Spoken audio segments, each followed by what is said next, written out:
Alright, tonight, while I was deciding what I was going to be carrying tomorrow, it looks like I will actually have the opportunity to have a full-fledged hunt.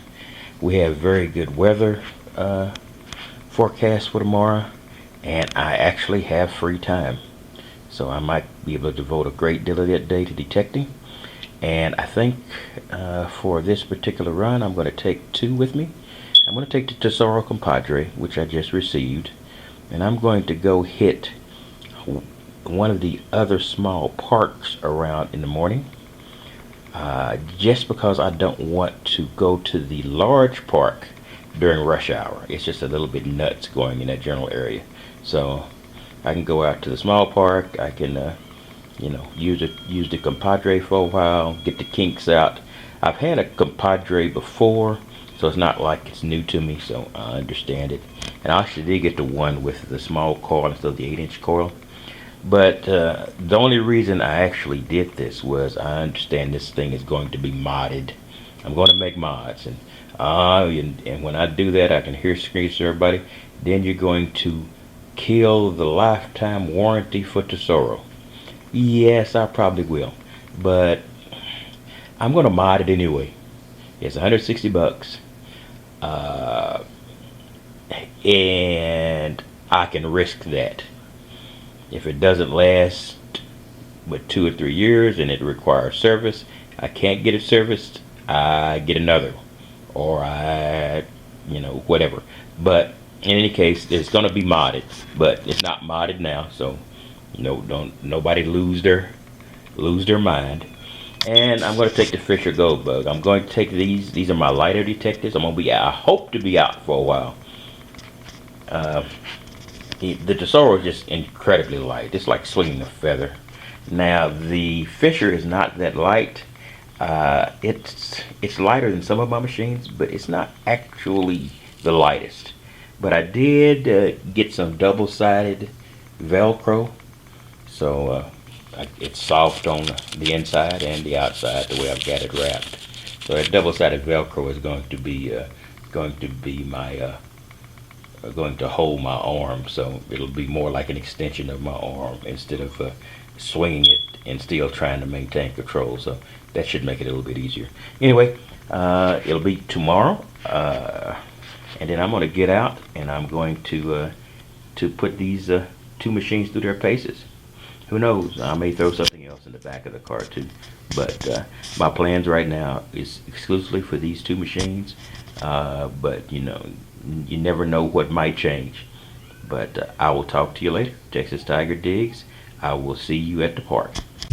Well, so far one circuit of the park, and I'm looking at a single penny.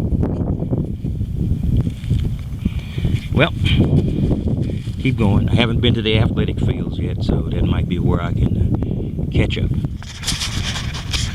Well, I got between a pull tab and a zinc, I guess, so that explains why I have another penny, a newish memorial. I'm still making a circuit of the lake in the park, so I'll keep going. 2 pennies so far. Very good thing about the discrimination of this analog Compadre. It's very, very accurate. I turn this up, and it has a zinc penny. It's a zinc penny again. I found the discrimination dial on this thing more accurate, well, at least as accurate, if not more accurate, than my Tejon and my Cibola. But it is one of the reasons I'm using this Compadre slightly different. I've had one before, but I think a lot of us make the mistake early in our career of getting a Compadre and then giving it up too early. And after a few more months, a year or two, with some of the more complex detectors, we tend to come back to Cibola with a new outlook and realize what a great machine it actually is. Anyway, this is another penny, so there's 3 pennies in this circuit of the little lake area. I'm about ready to complete the circuit and head out toward the athletic fields. Well, I moved to a new part of the park. I couldn't get a chance to get by the athletic fields because they were doing some work out there.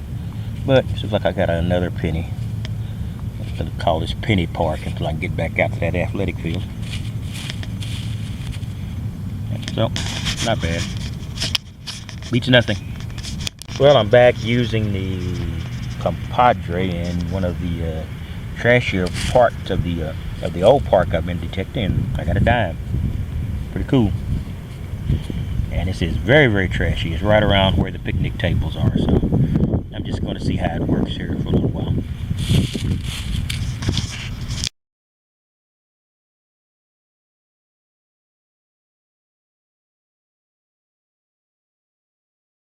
I've been meaning to bring this up in a few other videos, but some of my videos sound too much like lectures now anyway. But I just wanted to show this. Out in this field, there's a lot of underground plumbing. I don't know if there was a water system or what else here, but there's something. If you begin to get the same signal over and over again, and you dig it, you probe it, and find out it's a pipe, then if you get that signal again and you're in an area of subsidence, like I got a little area where the ground is actually sagged a bit, so something has been buried here.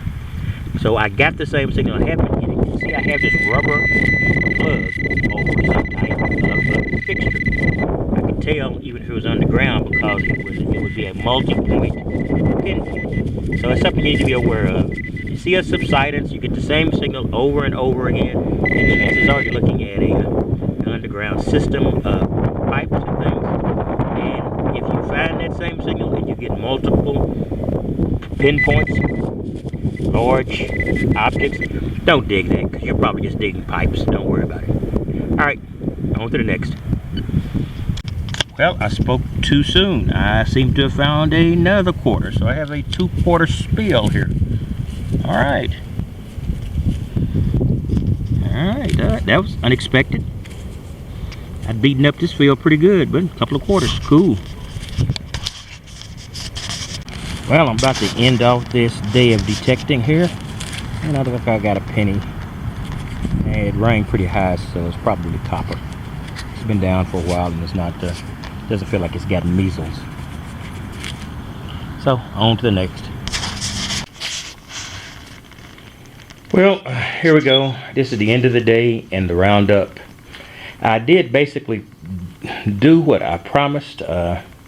Maybe a little bit further than I immediately thought of last night. I went out with my Fisher Gold Bug, and I went out with my Tesoro Compadre. And as you know, in Tesoro Compadre, I have done what everybody does, trying to mute that darn speaker, because when you turn this thing on, imagine how loud that would be if I didn't have 3 or 4 layers of duct tape over it. In any case, I went out with the Compadre, and probably 80-85% of the day was spent solely on the Compadre. I basically ran this machine, and it was amazing. You know, the discrimination, the analog discrimination here is you know, the way you find out what you're digging with a Tesoro. Most of the Tesoros, there's a couple of Target ID machines, the De Leon and the Cortez. But here, I would turn this thing on.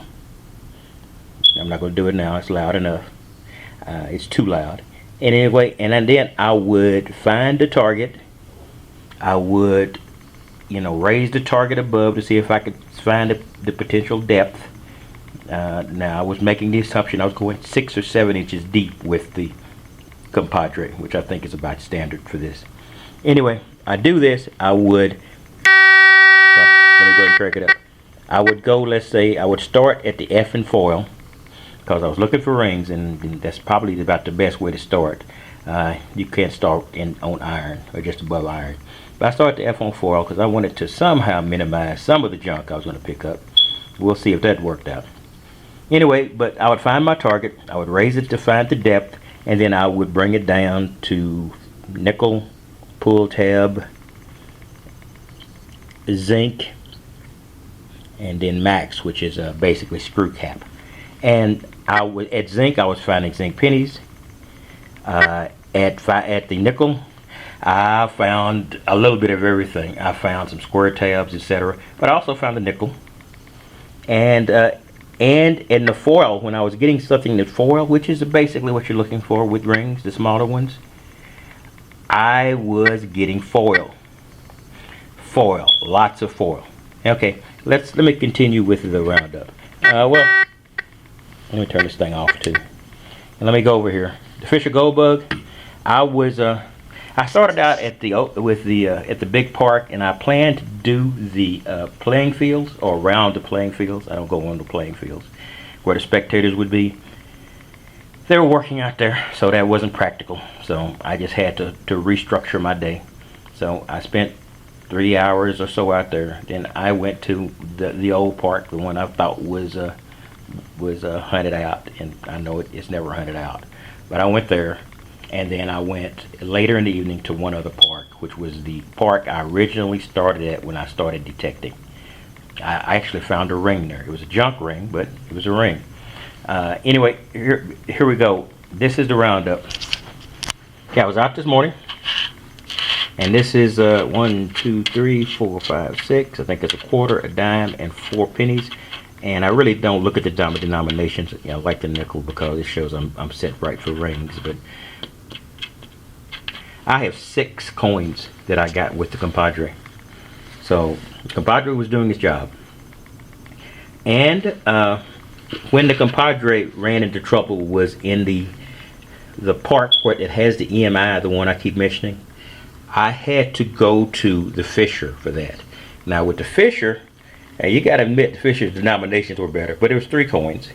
I found a little mini coin spiel with 2 quarters, and then I found a penny.